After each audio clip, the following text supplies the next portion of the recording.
Welcome back again to my YouTube channel. So, panibagong vlog tayo guys. And bagong loan application po yung ating i-review ngayon na meron daw siyang flexible repayment which is 30,000 daw yung pwedeng ipaloan sa mga first timer. So, sa mga gantong bagong loan application guys, huwag ka muna mag-i-install and hayaan mo muna ako na ipakita sa inyo kung totoo at legit yung kanyang flexible repayment daw na sinasabi at kung 30,000 ba talaga yung pwede niyang ipautang sa atin. And ito nga guys, no, bagong loan application to, which is ang pangalan nga po nito is Speed Peso Credit Mabilis Loan, which is under siya guys ng developer na King Solomon sa Marathon Lending Corporation. So as of now guys, meron po siyang 458 ratings and 4.9 stars. And dito sa kanyang ads, makikita mo na mayroon siyang quick loan with up to 30,000 pesos in just a seconds lang daw. Information is safety. And ito pang nakakapukaw talaga ng attention dito is yung kanyang flexible installment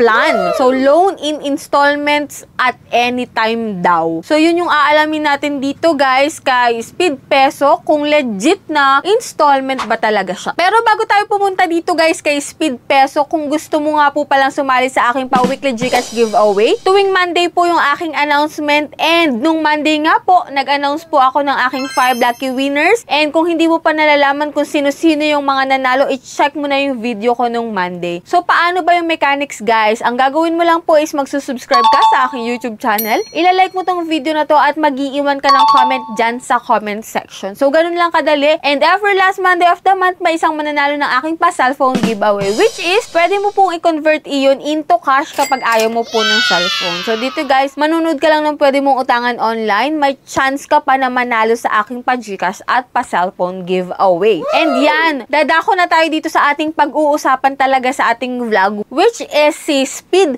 Peso na meron daw flexible installment plan na nag-o-offer ng 30,000 pesos. So, if you're interested, keep watching.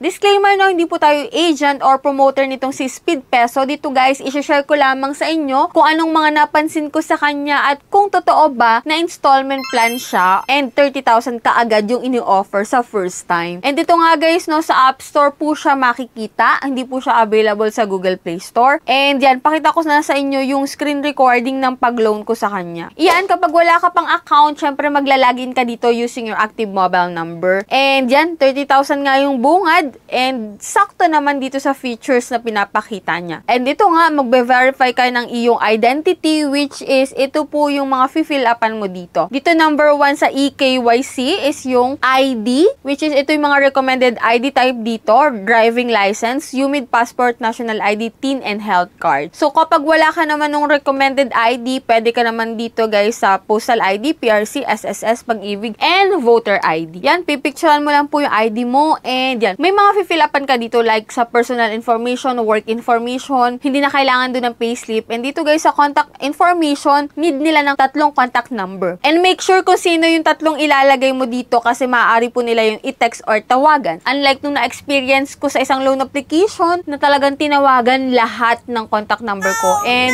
hoping tayo na hindi ganun tong bagong loan application na to. Siguraduhin mo pa rin kung sinong ilalagay mo dyang 3. And dito guys sa withdrawal method, pwede sa e-wallet or bank. Sa e-wallet, pwede sa GCash, PayMaya, GrabPay Coins, Shopee, and OmniPay. So, pili ka lang dyan ng isa. So, yung pinipili ko lagi dito is GCash, no? Convenient sa akin. And ito nga guys, hindi po siya 30,000 kaagad, kundi 2,000 lang po yung na-approve sa akin dito na loan amount, which is, meron daw itong 121 days, pero dito guys sa repayment plans, nakalagay na sa October 25, 2024, magbabayad na ako, which is ngayon nga po ako nag-apply October 19, 2024. So, lumalabas na 7 days lang siya. And dito sa 2,000 guys, wala siyang interest ha. Pero, may service fee siya na 800 pesos. So, ang amount to receive mo, nakalagay naman dito, which is good, na talagang nakalagay na, nakadetalye na kung magkano yung marireceive mo, 1,200 na lang po sa 2,000 pesos. So, balik, ibinawas na yung service fee na 800 pesos. So, dito pa lang guys, mapapaisip ka na kung go-go ka dito, kung isasubmit mo yung loan mo. Kasi, nakalagay na yung 1,200, tapos after 7 days, magbabayad ka ng